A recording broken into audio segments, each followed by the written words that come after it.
This episode of The Whistler is brought to you by the WOTR Radio Network. For more information on the WOTR Radio Network, Classic Radio Rewind, or its 4 live streaming old-time radio stations, visit WOTRradionetwork.com. Signal gasoline. Let every traffic signal remind you, you do go farther with Signal gasoline. Yes, you do go farther with Signal.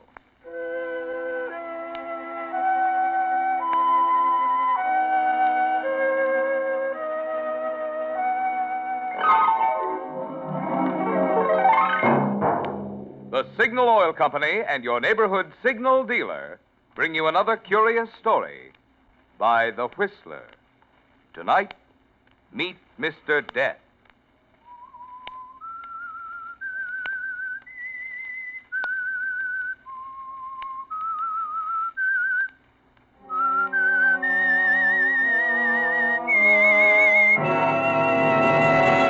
I am the Whistler. And I know many things, for I walk by night. I know many strange tales hidden in the hearts of men and women who have stepped into the shadows. Yes, I know the nameless terrors of which they dare not speak.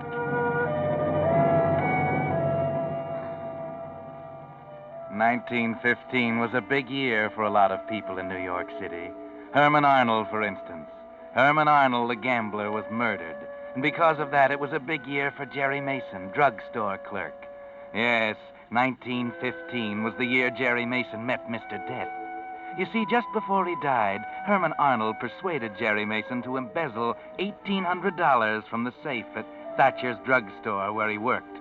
He was going to double it overnight. That's what Jerry told Laurie Crane, his girlfriend. Only then the news came. Arnold was murdered. The money was gone. And all Laurie could say was, "Jerry, maybe we better run. Leave town." Are you crazy? They'd catch us sooner or later. I'll think of something now. Let me alone. yes, if it hadn't been for Herman Arnold and his foolproof scheme for doubling that embezzled money, Jerry Mason might never have met Mr. Death. But the meeting was in the cards that night in April 1915. Everything that happened was in preparation for the meeting. Herman Arnold's death, Mr. Thatcher's coming back from his vacation, and after Laurie's phone call. Hello? Oh, sorry I kept you waiting. The phone... Yeah. Got some aspirin? Yeah, sure. There you are, 25. Open kind of late tonight, aren't you?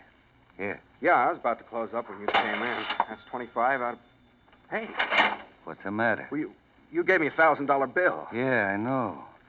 There's something else I want to buy besides aspirin. Well, I can't make change for this. You can keep the change. Huh? And there are 4 more just like that one for you, when you deliver. I don't get it, mister. We alone? Well, wait a minute. Yeah, we're alone. You're pretty hard up for dough, ain't you? Small matter of $1,800. Who told you? Never mind, I know. There's something we want to buy, Mr. Mason. You're the only guy in town who sells it. Yeah? This ain't ordinary merchandise, Mr. Mason. I understand you have a regular customer by the name of Ted Townley. Yeah, the newspaper columnist. What's he buy here? Has his prescriptions filled. What kind of prescription? Chlorohydrate. He can't sleep at night without it. Pretty powerful drug, ain't it? Not in small doses. I put it up for him in capsules. I see. What about large doses? What do you mean?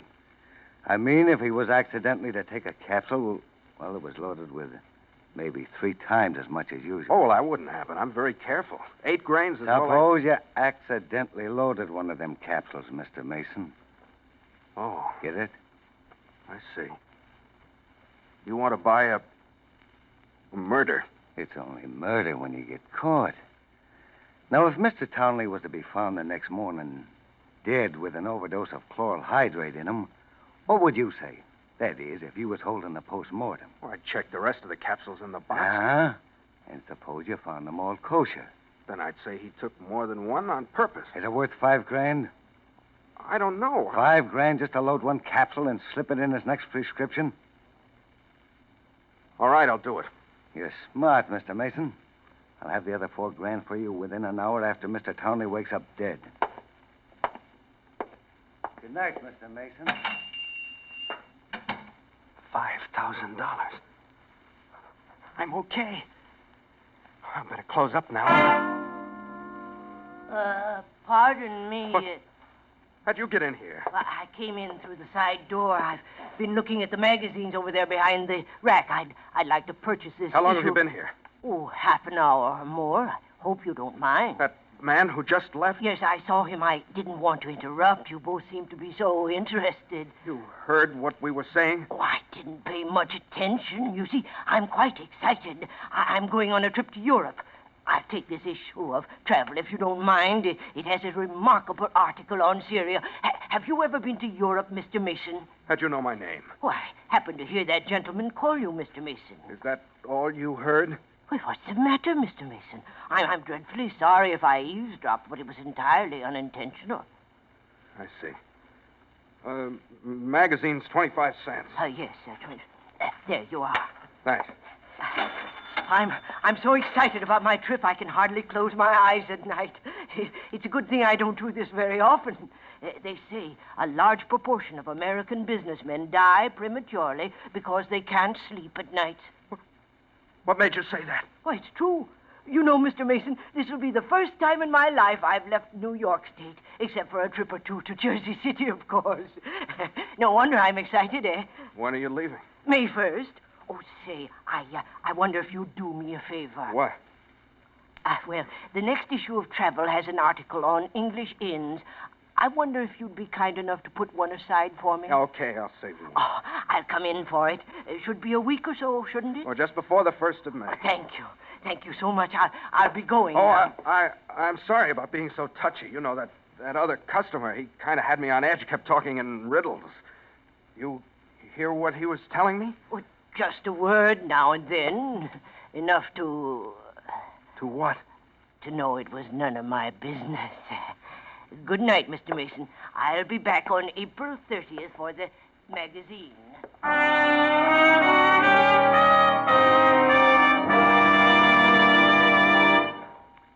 Friends, as you sit listening to the Whistler, you hear only sounds. You hear a certain creaking, and in your mind you picture a slowly opening door. Or the sound of a motor accelerating, and you visualize a car driving off. All right, here's a test for you. See if you can picture in your mind the trademark of the sponsor of this program, your neighborhood Signal gasoline dealer. I'll give you 2 seconds. Well, you were right. If you visualized a black circle with yellow letters spelling out the words Signal gasoline, and, of course, a traffic signal in the center, which is why we say let every traffic signal remind you, you do go farther with Signal gasoline.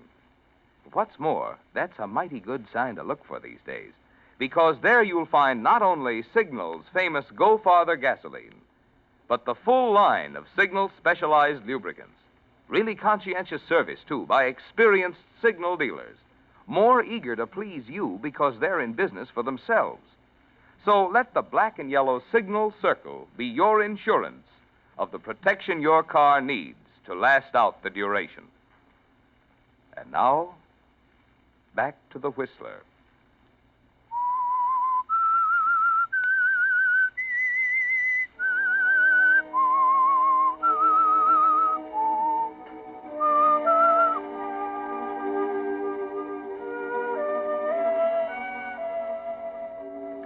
So Jerry Mason didn't close the store that night after the little man had left with his travel magazine. He just stood there at the counter thinking for a long time. Then he went back to the pharmacy department and took down a jar of chloral hydrate and a few gelatin capsules. Yes, it could be done easily. Simple as ABC. The easiest $5,000 he'd ever make in his life. Or perhaps the hardest. That little man with a travel book. How much had he heard? You watched him carefully, Jerry. It wasn't a sign he knew anything. Go home and get some sleep. Forget about Laurie waiting for you at her apartment. Forget about the little man. Just go home and get some sleep.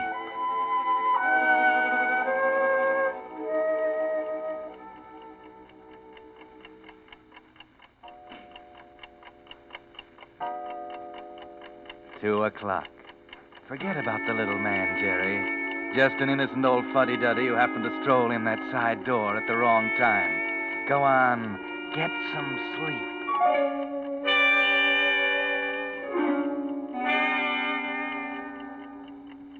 He knows. He must know. He knew your name, didn't he? If he could hear that, he could hear the rest. That is, if he was listening. Wait a minute. Get hold of yourself.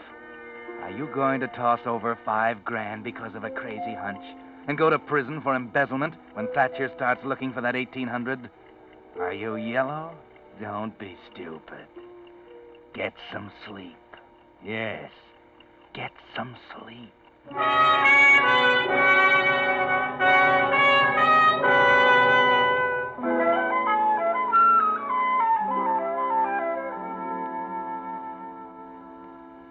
Jerry, you look like a ghost. I couldn't sleep all night. I got to decide right now. Townley will be in here for his prescription any minute. We made a wrong guess, Jerry, about the 1800. I know. I love you, Jerry. Don't let them drag you down any farther. But what about Thatcher's money? Jerry, it's murder. If I get caught, it's murder. I just can't get that guy with the magazine out of my mind. Townley's a big man, Jerry. They won't pass it off without a question. He knows too much about too many people. Well, there can only be one answer, I tell you. The guy's an addict, and everybody knows that people like that die from overdoses every day. I'm a cinch. If that little guy with the glasses is as dumb as he looks. Oh. Morning, Jerry. Oh, Mr. Townley. How's the newspaper business? Rotten, thanks. Oh, this is my fiancée, Miss Crane. Miss Crane? How do you do? A word of advice, Miss Crane. Keep 'em away from the newspaper business. Fate worse than death. How about my chemicals, Jerry? Yes, sir. If you can wait, I'll have it for you in just a minute. Okay. I really mean it, Miss Crane. You do? Yep.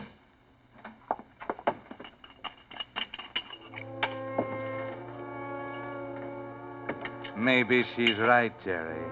Maybe you'd better forget the whole mess. And yes, throw away $5,000. More money than you'll ever have if you live to be 100. Townley's a nice guy. Be ashamed to bump him off.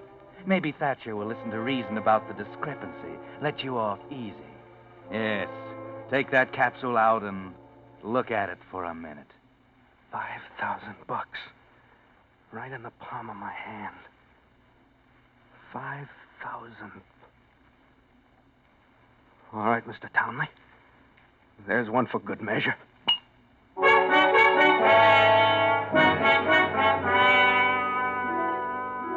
It's done, Jerry. No way of changing it now. And even you're surprised when it pays off only 2 nights later. 2 more nights without sleep, by the way. It's about midnight when you hear someone at the door. Oh, now, who could that be at this time of night? Yes? You Jeremiah T. Mason? That's right. Sorry to get you out of bed this time of night, Mr. Mason. I'm Hodges, Homicide Bureau. Homicide? Don't be alarmed. Just making a routine investigation. It hasn't come out in the papers yet, but Ted Townley, the columnist, was found dead in his apartment this afternoon. Overdose of sleeping powder. I see. Well, come in, please. Thanks. Sit down. Yeah. It'll only be a minute. I understand you're employed by the Thatcher Drug Company where Townley got his prescriptions filled. Yes, as a matter of fact, I usually put them up myself. What was the drug? Chloral hydrate. Mm-hmm. How long had he been taking it? Oh, I think about 5 years. I see. Excuse me for a minute. Sure, go ahead. Hello? Mr. Mason, Yes. you did a nice job. Oh, don't apologize, Laurie. You didn't get me out of bed. Inspector Hodges of the homicide squad is I here. get you. It seems Townley, the columnist, was found dead in his apartment. I'll address that dough to general delivery. Name of Charles Henshaw. Got it? Yes, that's it. He got the drug from us. That's why the inspector's here. Take it easy, pal. Remember, they ain't got a thing on you. So long. All right. Good night, dear. I'll see you tomorrow. Sorry, Inspector. That's okay. Nothing irregular about the case, of course. Stomach contents analyzed as chloral hydrate. Doctor tells me you'd had trouble with Townley. Said the guy was turning into a regular addict. Well, if there's anything I can do... Forget it. This'll probably close it up. Don't think you'll even have to testify. Well, thanks a lot, Mason. Sorry I had to disturb you. Well, that's quite all right, Inspector. Good night, Mason. Hey, better get back to bed and get some sleep. You look like you've had a hard day.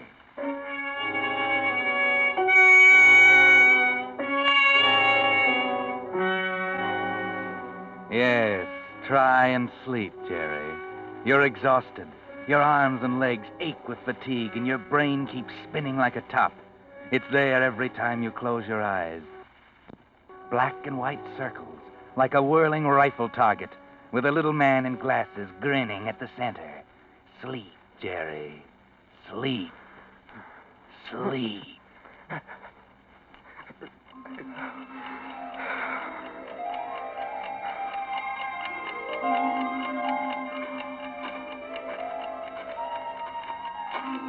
Well, what's this, Jerry?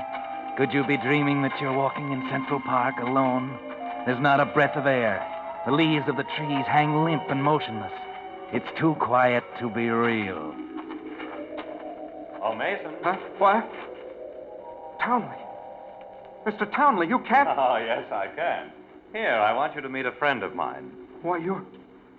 No. Oh, yes, we've met before, Mr. Townley. I happened in the drugstore on the night Mr. Mason made arrangements for your departure. Mason, I want you to meet Mr. Death.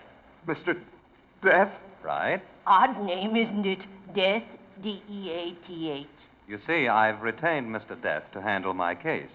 He specializes in cases of this kind. You know, double crosses, cold-blooded murders, that sort of thing. He's a man of exceptional ability. I was lucky to get him. What do you mean? Mr. Death is what you might call a retributionist. Precisely. A retributionist. Deal in retribution, evening up old scores. Rather uncommon practice. Yes. You see, Mr. Mason, we operate on the premise that it's still murder, even if you don't get caught. No. Now, relax, Mr. Mason. You haven't a thing to worry about. Everything is taken care of. All the details can be worked out before I leave on my trip. You've seen this issue of Traveler, Mr. Mason. Remarkable article on Syria. No, you're wrong. I had nothing to do with it. We're not angry at you, Mason. For that matter, you did me a favor. I much prefer this to the newspaper business. There's no reason why we can't handle this matter of retribution as a nice, friendly little deal. Of course we will. Now, let's talk about your trip. My trip? My one passion is travel, Mr. Mason, and I suspect you have hidden leanings toward it yourself. So I've arranged for you to take a trip, too. No. It'll be a much more interesting trip than mine, I assure you. I don't have the itinerary as yet. No, go away. Go away! Go away! No, go. Go. It was a dream. It was only a dream.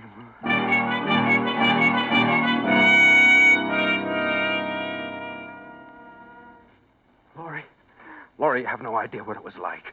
They both grinned at me and talked about retribution and a long trip. Well, What? I shouldn't say I told you so, I guess. There was no other way out, Laurie. I know. I suppose I'm as guilty as you are. You just aren't a murderer, Jerry. You haven't got the right kind of a mind. This was so real. You've got to get hold of yourself. It's done, and there's nothing we can do to change it. Now, where's the money? Here. I picked it up at the post office this morning. Small bill. Good. I'll return it to the safe. Mr. Thatcher might get in early. You'll have it all ready for him. And I'll be back later this afternoon. Now, you've got to get some sleep. I know, but every time I close my eyes, I see him. Forget him, will you? I told you, it's only your imagination. All right. I'll go to sleep. Oh, before you go, fix me another bromide, will you?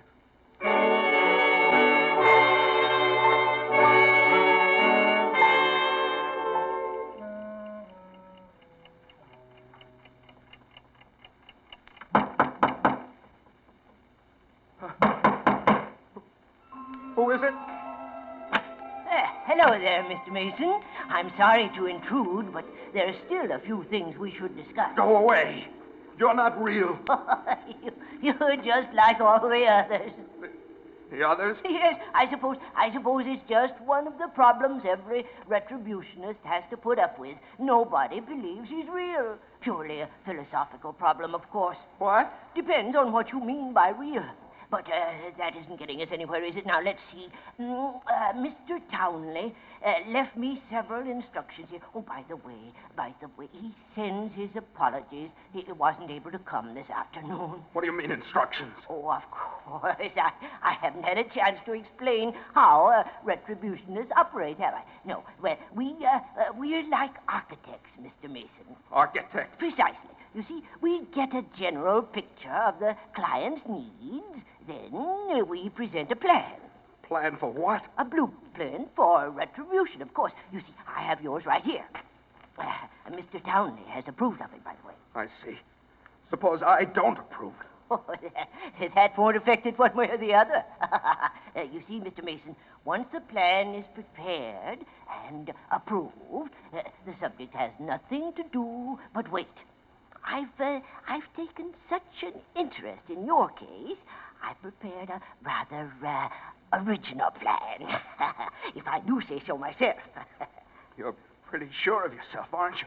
Oh, nothing is more certain than retribution, Mr. Mason. Now, let's see. Oh, yes. I wanted to discuss the time element with you. It's been rather important in your case. We usually work over a period of years, but it happens that I want to take advantage of an unusual opportunity. Your date has been set at April 30th. That's tomorrow. Yes. The blueprint. Let me see it. Oh, I'm sorry. I'm very sorry. That's out of the question. Well, it's not a plan at all. It's a travel magazine. Give it to me. I said you can't touch it, Mr. Mason. Oh, no? All right. Try. You see, you can't touch the plan, Mr. Mason. All you can do is wait. Just wait.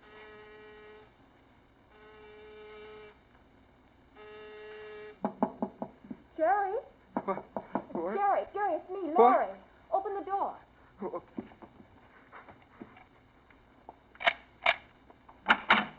Jerry, Mr. Thatcher's back. About an hour after I put the money in the safe. I told him you were sick. April 30th, he said. Tomorrow. Well, what's the matter? Nothing to do but wait, huh? Tomorrow, he's coming back for that travel magazine, the one I saved for him. Well, you're out of your mind. I'm okay.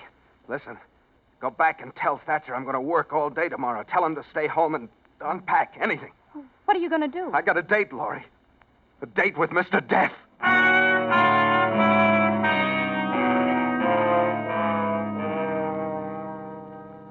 A date with Mr. Death. But remember, you were dreaming, Jerry. But now the dream's getting all mixed up with reality. That's the way your mind gets, all mixed up.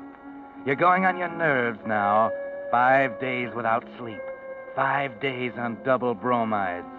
Your muscles ache, and there's a throbbing pain at the base of your skull. And though you don't sleep the rest of the night, Mr. Death's still there, grinning at you from the center of the black and white rifle target, waiting for tomorrow.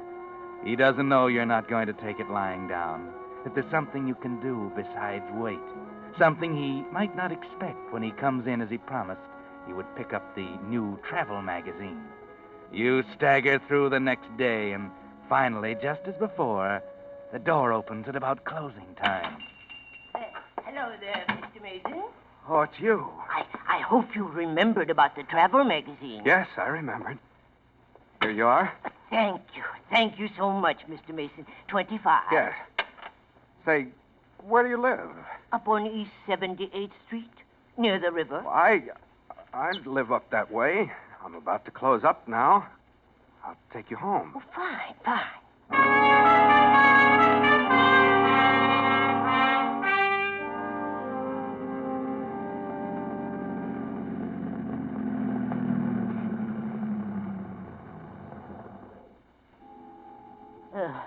Why are you stopping here by the river, Mr. Mason? All right, Mr. Death. It's April 30th. What do you mean? You heard what we were talking about that night, didn't you? Got the whole works. What? Lean back and wait, huh? Just sit around and wait for you to spring the works on the cops. Tell them I killed Ted Townley. Did you have that in mind for April 30th, huh? Tonight, maybe? I didn't... Oh, yes, you did, Mr. Death. Retribution, huh? Well, maybe this is something you forgot to put in your blueprint. No, Master.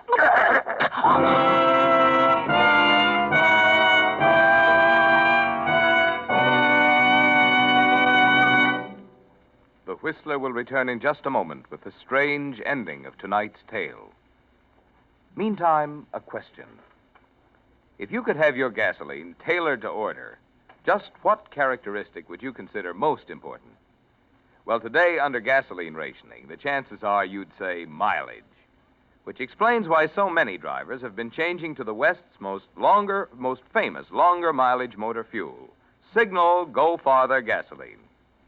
You see, for years, drivers who have kept a careful record of gasoline mileage have found they do go farther with Signal gasoline.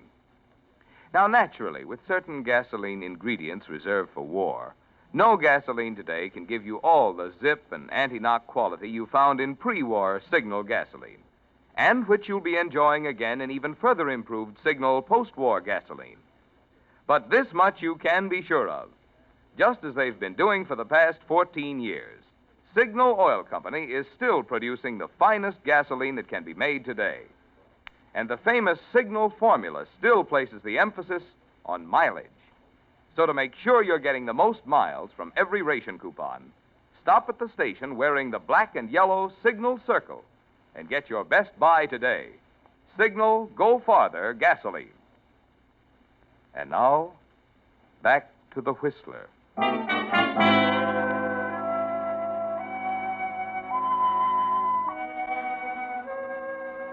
There's nothing to worry about now, Jerry.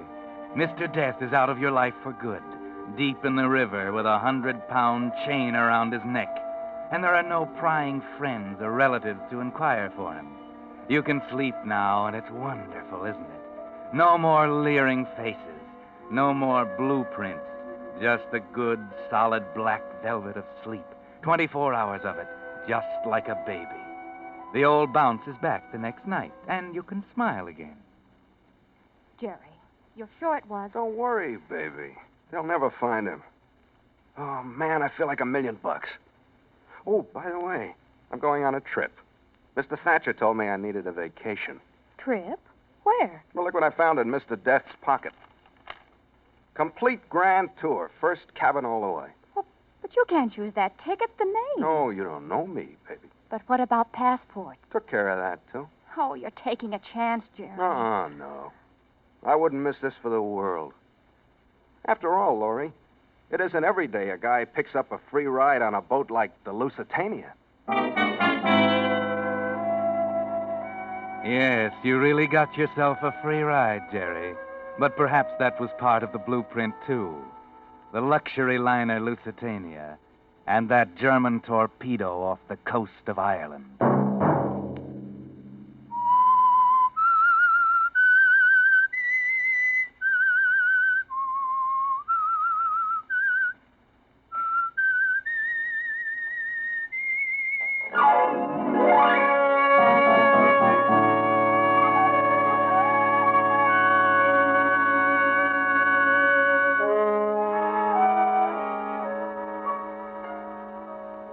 Next Monday at 9 o'clock, The Whistler will bring you another strange tale.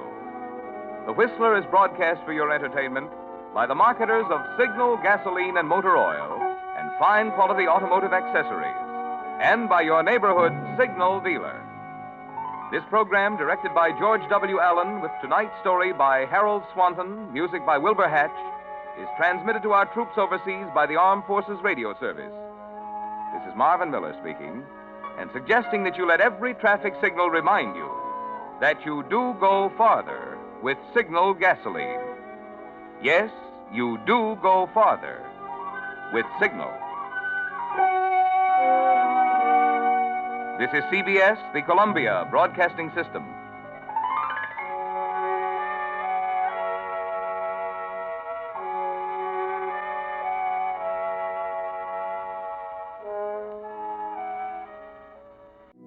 You're listening to the WOTR Radio Network.